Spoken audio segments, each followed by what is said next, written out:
Hello friends, the explain में आपका स्वागत है। दोस्तों, भूकंप का चर्चा हर जगह होता है और दिल्ली एनसीआर में जो ये झटका है फिर देखने को मिला है। और एक सवाल है कि दिल्ली में ही यह झटका क्यों मिलता है, अर्थक्वेक इन दिल्ली ही क्यों होता है, सबसे ज़्यादा झटका दिल्ली में आता है। वे दोस्तों, भूकंप के जो ये झटके हैं वे महसूस किए गए हैं, लेकिन सवाल ये है कि ये जो भूकंप का केंद्र होता है, आप देखिएगा तो ये ज़्यादातर पहाड़ी इलाके में देखने को मिलता है। लोग यहाँ पे जितने भी पहाड़ी क्षेत्र हैं वहाँ पे सबसे ज़्यादा अर्थक्वेक आता है। इसका कारण क्या है दोस्तों? धरती के अंदर प्लेटा होती है और ये प्लेट चलती रहती हैं, लगभग गतिमान होती हैं, गति में रहती हैं। और यही कुछ कारण है कि जब ये टकराती है ना, तो इससे अर्थक्वेक उत्पन्न होता है। आपने सुना होगा कि कहा जाता है कि भूकंप का केंद्र यहाँ पे था, इतना किलोमीटर नीचे था।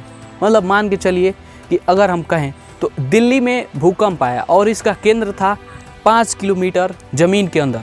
तो इससे क्या प्रतीत होता है? इससे यही होता है कि जो ये प्लेटें हैं ये आपस में 5 किलोमीटर नीचे जो है टकराई हैं और इससे अर्थक्वेक उत्पन्न हुआ है। इसका एक वेव चलता है, वेव, और इस वेव में लगभग 5 किलोमीटर केंद्र है।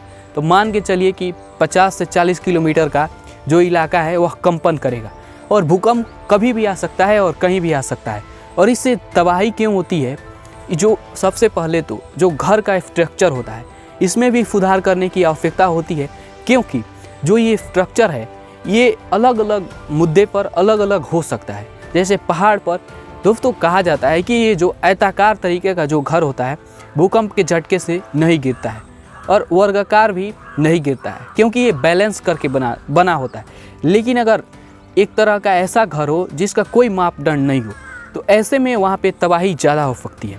और इसका जो झटका है वह दिल्ली में अभी भी देखने को मिला है। लेकिन सवाल ये कि ये आता क्यों है, ये उत्पन्न क्यों होता है? भूकंप के जो ये झटके हैं ये पहाड़ी इलाकों में ही देखने को क्यों मिलते हैं? तो दोस्तों, पहाड़ जहाँ पे होता है वहाँ पे जो वहाँ की धरती होती है बहुत सख्त होती है, बहुत मतलब मजबूत होती है।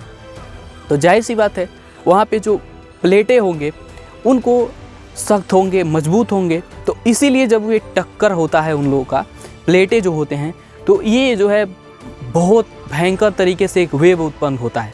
वेव जैसे आप ही कुछ चीज़ों का अगर टकराव करिएगा तो उससे वेव उत्पन्न होता है और यही वेव 40 से 50 किलोमीटर का पूरा एरिया कवर कर लेता है। और ऐसे में जो ये रिएक्टर स्केल है इस पर कैसे मापा जाता है? इसको पहले ही फिट करके रखा जाता है कि कैसे रिएक्टर स्केल पर जो है वो पहले से फिट रहता है और इसको रिएक्टर स्केल बता देता है कि कितना था, 3.4 जो ये था या 4.3 था। भूकंपीय क्षेत्र आईवी में आता है, ऐसा इलाका हो जहाँ भूकंप के तेज झटके आते रहते हैं। यहाँ बीच बीच में झटके महसूस रहते हैं। 7 जनवरी को भी भारत, नेपाल और बांग्लादेश में झटके जो हैं देखने को मिले थे और ये दोस्तों इस समय आम बात हो गई है।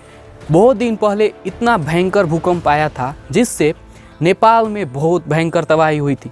मतलब हर 10 मिनट में ये जो झटका है वह देखने को मिल जा रहा था और इसके चलते मतलब आप सोचिए कि कितने लोग परेशान होते हैं, तबाह होते हैं। लेकिन इसका कोई समाधान नहीं है दोस्तों।